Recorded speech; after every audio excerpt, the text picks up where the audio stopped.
بسم اللہ الرحمن الرحیم۔ نماز کے درست ہونے کے لیے چند چیزوں کا جاننا لازمی ہے، چند باتوں کا سمجھنا ضروری ہے۔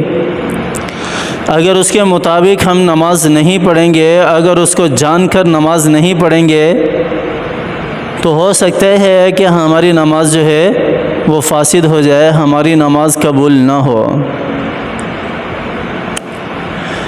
ان چند چیزوں کے اندر انسان کا قبل روح ہو کر نماز پڑھنا بھی ہے۔ جب تک بندہ قبل روح ہو کر نماز نہیں پڑھے گا اس کی نماز نہیں ہوگی۔ ہاں، اگر کوئی ایسی جگہ ہے جہاں پر قبلے کی جہت معلوم نہیں ہو رہی، پہلی تو یہی بات ہے کہ اس کو کوشش کرنی چاہیے، وہاں کے مقامی لوگوں سے پوچھنا چاہیے۔ آج کل تو جدید دور آ گیا ہے، ٹیکنیکل دور ہے، ویسے ہی پتہ چل جاتا ہے قبلہ کس طرف ہے۔ لیکن اگر پھر بھی کسی کو پتہ نہ چلے تو سب سے پہلے اس کے اوپر لازم ہے کہ وہ یہ جان لے کہ قبلہ کس طرف ہے۔ جس طرف قبلہ ہو، بیت اللہ ہو، اس طرف منہ کر کے نماز پڑھے۔ تو نماز کی درستگی کے لیے سب سے پہلی چیز یہی ہے۔ اور دوسری چیز یہ ہے کہ انسان کے کپڑے جو ہیں وہ پاکیزہ ہونے چاہیے۔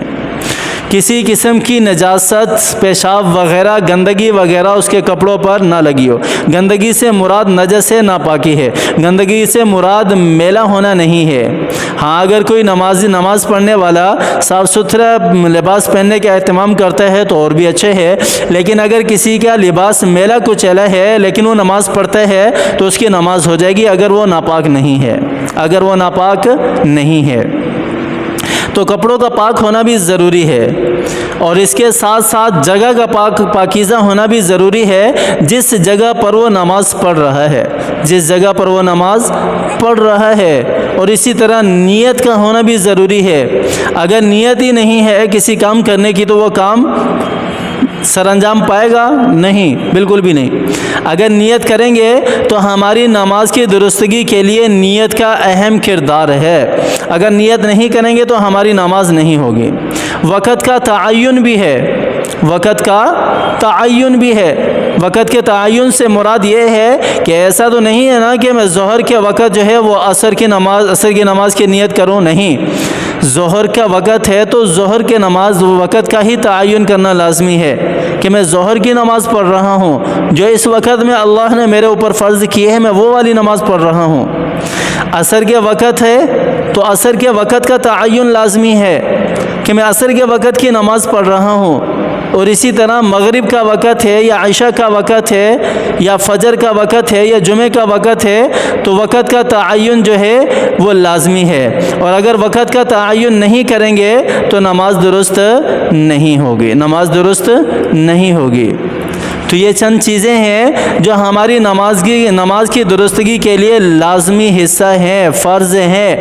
اگر یہ چیزیں درست نہیں ہوں گی تو ہماری نماز نہیں ہوگی، اور اگر ہم چیزوں کو درست کر لیں گے تو ہماری نماز ہو جائے گی۔ اللہ تعالی ہمیں سمجھ کر نماز پڑھنے کی توفیق عطا فرمائے۔ اللہ تعالی مجھے بھی اور آپ کو بھی سمجھ عطا فرمائے۔ اللہ تعالی جو ہے جس طرح نماز کا حق ہے اس طرح نماز پڑھنے کی توفیق عطا فرمائے۔ جس طرح کہ آپ صلی اللہ علیہ وسلم کی احادیث میں ہمیں نماز پڑھنے کا طرز عمل، نماز پڑھنے کا طریقہ جو ملتا ہے، جس طرح آپ صلی اللہ علیہ وسلم نے نماز پڑھ کر صحابہ کرام کو سکھایا، اور پھر صحابہ کرام نے تابعین کو، اور پھر تابعین نے تابعین کو، اسی طرح یہ سلسلہ چلتا ہوا مجھ تک آپ تک پہنچا ہے۔ اسی طرح اللہ تعالی ہمیں نماز پڑھنے کی توفیق عطا فرمائے۔ اللہ تعالی مجھے بھی اور آپ کو بھی سمجھ عطا فرمائے اور عمل کرنے کی توفیق عطا فرمائے۔ آمین ثم آمین، وآخر دعوانا ان الحمد للہ رب العالمین۔